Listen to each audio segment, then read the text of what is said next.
इस चीज को नहीं रोका गया, धर्म परिवर्तन एक बड़ी समस्या है। सहिष्णुता होने पर कैसे मुगल आक्रांताओं ने इस देश को नुकसान पहुंचाया यह भी हम जानते हैं। हिंदू एक नहीं हुआ तो क्या क्या मुश्किलें हुए यह भी हम जानते हैं। लेकिन इन सब का आक्रोश का मतलब यह नहीं कि सनातन के नाम पर हम हिंसक हो जाए। सर तो फिर क्या फर्क हो गया? क्या फर्क हो गया एक कट्टरवादी मुस्लिम सोच में और एक कट्टरवादी सनातन सोच में? आप जिससे लड़ रहे थे आप वही बन गए। नहीं, बिल्कुल रूबिका जी, और एकदम ये स्पष्ट बात है कि इस पर कोई भी, जिसको कहते हैं ना, एक शब्द आता है जीरो टॉलरेंस, इस पर जीरो टॉलरेंस होनी चाहिए। अगर कहीं मतांतरण हो रहा है, कहीं कोई कन्वर्जन हो रहा है, तो उसके खिलाफ कानूनी प्रक्रिया अपनाइए, ऐसे लोगों को पकड़िए, उनके खिलाफ जो भी कानूनी दायरे में होता है वो काम कीजिए। लेकिन कहीं क्रिसमस मनाया जा रहा है और उस पर कोई इस तरह की तोड़ फोड़, हुड़दंग, बवाल ये सब कर रहा है, तो उसको बिना संकोच के कानूनी दायरे में सजा दी जानी चाहिए। यह बर्दाश्त नहीं किया जा सकता है। भारत वो देश है जहां विजयनगर साम्राज्य पर जो आतंक फैलाने आए, जो आक्रमणकारी आए, जो कारोबार के बहाने पुर्तगीज और डच आए, उनको भी उनकी आस्था का सम्मान करने से नहीं रोका गया। और ये तो हो ही नहीं सकता है। मैं क्या मनाऊंगा ये मेरा अपना अधिकार है, लेकिन दूसरा क्या मनाएगा वो उसका अपना अधिकार। इसमें कोई इब्बट नहीं हो सकता है। इसमें दो तरह की बातें नहीं हो सकती। कहीं पर किसी वजह से कोई विवाद खड़ा हो, उस विवाद पर बात हो सकती है। लेकिन अगर कोई ये कहे कि ये कुछ लोग क्रिश्चियन कन्वर्जन कराते हैं इसलिए हम क्रिसमस नहीं मनाने देंगे, किस युग में बैठे हो भाई? आप भी अपना प्रभाव बढ़ा लीजिए। ये तो नहीं हो सकता है ना। और जो तस्वीर दिख रही है, मैं उनमें से कई घटनाक्रमों के बारे में नहीं जानता हूं, इसलिए उस पर टिप्पणी नहीं कर सकता हूं, लेकिन पहली नजर में वो हमारे देश की उदार सहिष्णु छवि के विपरीत जा रही। और उस पर जब कोई इस तरह से डिबेट करते हुए, बात करते हुए ये था वो था ये बात करने लगते हैं तो बहुत गंदा दिखता है। पहली लाइन में ये बोलिए, कहीं भी कोई ऐसी तोड़फोड़ हो रही तो गलत है, पूरी तरह से गलत है, उसके खिलाफ कानूनी कार्रवाई होनी चाहिए। होना ही नहीं चाहिए, कोई इफ एंड बट नहीं होना चाहिए। सिंपल सी बात है। महंत राजू दास जी,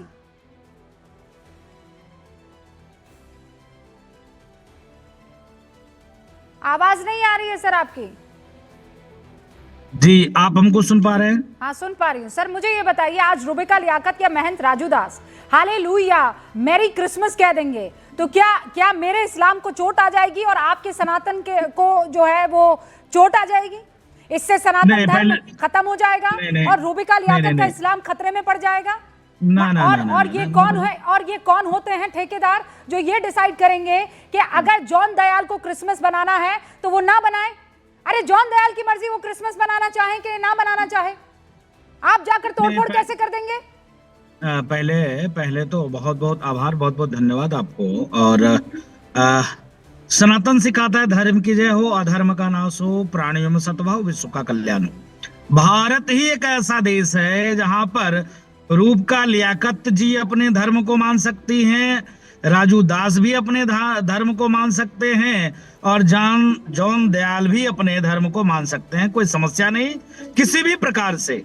और इसका मूल कारण क्या है? सनातन की बहुलता, सनातन को मानने वाले, सनातन संस्कृति, और उसमें भी विशेष योगदान है हिंदू जातियों का। हिंदू जातियों ने सबको गले लगाया, सबको फलने फूलने का अधिकार दिया, किसी का विरोध नहीं किया, किसी का अपमान नहीं किया, किसी को दबाने का प्रयास नहीं किया, किसी को नहीं तोड़ा, किसी को नहीं नोचा, किसी को नहीं फूका, किसी को नहीं काटा, किसी को नहीं मारा। तो मैं इसका समर्थन कभी कतई नहीं करता। नंबर एक, ऐसे लोग समाज में दूषित वातावरण पैदा करते हैं और शुद्ध रूप से एक समाज में सनातन की छवि को खराब करने का प्रयास करते हैं। नंबर दो, समस्या है धर्मांतरण का, समस्या है लव जिहाद का, समस्या है सनातन संस्कृति को मिटाने का, समस्या है चाहे वो जॉन दयाल जी हो चाहे कोई भी हो, लालच बस तमाम ऐसे प्रकार से धर्मांतरण करते हैं। उसका मतलब ये नहीं है कि आज के दिन हम किसी चीज को तोड़े, फोड़े, मारे और पीटे। ये समस्या का निराकरण नहीं है। नहीं तो वो तो कर दिया ना, और एक जगह नहीं हुआ है ना राजू दास जी, हर जगह हुआ है। मैं सही बता रही हूं आपको, मतलब मैं आपको इस्लाम धर्म फॉलो करने वाली रुबिका लियाकत को सनातन धर्म से बहुत मोहब्बत है, और उसका सबसे बड़ा कारण यह है वसुदेव कुटुंबकम, सर्वे भवन्तु सुखिनः। सुन तो वहां पर मतलब सुनिए महंत राजूदास जी, मैंने नहीं सुना कि यहां पर हिंदुओं का कल्याण हो कहीं लिखा हो। केवल हिंदू को जीने का हक है और बाकी के सारे मार दिए जाना चाहिए।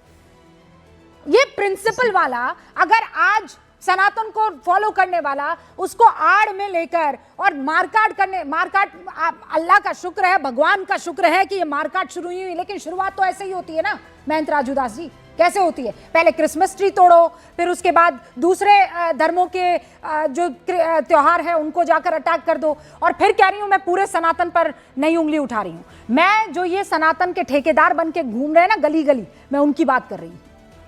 आज जब आप रूपका जी एक धर्मगुरु को बैठाए और धर्मगुरु ने सीधे तौर पे कहा कि नहीं इस चीज का हम विरोध करते हैं, आपने कभी सुना है किसी बड़े मुस्लिम मौलवी ने इस प्रकार की बात को रखी हो? तो मेरी लड़ाई है राजूदास जी। नहीं तो आप मौलवी जी से कंपेयर कर रहे हैं अपने आप को। नहीं, इसीलिए तो रूपका जी, इसीलिए तो मैं कह रहा हूं ना, लड़ाई किस बात की है कि आप लोग सहिष्णु लोग हैं, और अगर सहिष्णु लोग असहिष्णुता की मुखालिफत करते करते खुद ही असहिष्णु हो जाएंगे, तो फिर क्या रहा आप में और उनमें फर्क? इसीलिए तो विरोध कर रहा हूं, इसलिए तो आपके चैनल पर बैठकर सीधे तौर पे साफ साफ शब्दों में कहा कि सनातन में इसकी कहीं पर भी लेस मात्र जगह नहीं है। इसके नाते इस विषय का पुरजोर विरोध करते हैं, निंदा करते हैं। प्रशासनिक कार्रवाई, हिंदू सेना के विष्णु गुप्ता जी बैठे हुए हैं, इनको समझाइए ना। आप तो जुबान पे बहुत कड़वे हो जाते हैं कई दफा। मैं आपको चैलेंज करती हूँ, सिखाइए इनको। ये सनातन कार्रवाई अलमदार बना हुआ है। प्रशासनिक कार्रवाई, प्रशासनिक कार्रवाई सुन तो लीजिए रूपका जी, प्रशासनिक कार्रवाई उनके ऊपर होना चाहिए, लेकिन समस्या क्या है कि जिस प्रकार से इतनी पीड़ा, इतनी दंश, इतनी धर्मांतरण, इतनी बेवकूफ बनाना, इतनी झूठ बोलना, जब आदमी त्रस्त और परेशान हो जाता है तो तमाम विषयों को लेकर आदमी महंत राजूदास जी, आज मैं आपका नाम चेंज कर देती हूँ, क्योंकि आप बिल्कुल वैसे ही बात कर रहे हैं जिस कट्टरपन सोच से हम लगातार नहीं मैं बता ना कारण ढूंढ रहे हैं। आप कारण ढूंढ रहे हैं, आप कारण ढूंढ रहे हैं महंत राजूदास जी, आप कारण ढूंढ रहे हैं। आतंकी क्यों बना? क्योंकि बेचारा गरीब था। आतंकी क्यों बना? क्योंकि बेचारे के पास नौकरी नहीं थी। आतंकी क्यों बना? क्योंकि इस्लामोफोबिया फैल रहा था। अरे आप वही काम कर रहे हैं महंत राजूदास जी के क्रिसमस ट्री पर, क्रिश्चियन सेलिब्रेशन पर इसीलिए अटैक किया जा रहा है क्योंकि धर्मांतरण हो रहा था। अरे आपको हिंसक होने की इजाजत कोई नहीं देता है महंत राजूदास जी, पीरियड, फुल स्टॉप। नहीं, हम लोग कहां देते हैं? कभी आपने सुना है? कभी हमने कहा है? किसी का समर्थन किया है क्या? अगर हम गला काटने वाले होते, किसी को दबाने वाले होते, किसी को कुचलने वाले होते, किसी भाव और भावना को आहत करने वाले होते, अयोध्या जैसे नगरी में 18 मस्जिद, अयोध्या जैसे जगह में 30-35 जगह चंगाई सभा होता क्या? ये संभव था क्या? प्रभु, यही तो मेरा मेन बिंदु क्या है? क्या आप लोग उस सहिष्णुता से क्या हट नहीं रहे हैं? ये तस्वीरें क्या बताती हैं सर? मुझे याद है वैलेंटाइन ना, एक गलती की बात नहीं है सर, नहीं, एक गलती की बात की गलती से पूरे समाज को ना, मैं पूरे समाज की बात ही नहीं कर रही हूँ, मैं पूरी समाज की बात नहीं कर रही हूँ। आप बिल्कुल वैसे बात कर रहे हैं जैसे कोई कट्टरपंथी मौलाना मुझसे बात करता है। आज आप में उनमें कोई फर्क नहीं है। मैं उस कट्टरपंथी सोच के खिलाफ हूँ, ही रहूंगी। कट्टरपंथी सोच जिस धर्म में होगी, जिस धर्म में कट्टरपंथी सोच होगी, उसकी मुखालिफत मैं करूंगी। मैं हिंदुस्तानी हूँ, मैं हिंदुस्तानी परंपरा में विश्वास रखने वाली हूँ, मैं वसुदैव कुटुंबकम में विश्वास रखने वाली हूँ, और अगर कोई भी आकर कट्टरपंथी सोच को आगे बढ़ाएगा तो मैं उसकी मुखालिफत करूंगी। कोई इफ एंड बट नहीं है सर, मेरे लिए कोई इफ एंड बट नहीं है। जॉन दयाल यहाँ पर मौजूद है। जॉन दयाल कह रहे हैं कि धर्मांतरण और वो क्या चुगतई सभा, चंगई सभा सबसे ज्यादा इरिटेशन और परेशानी का जो सबब है।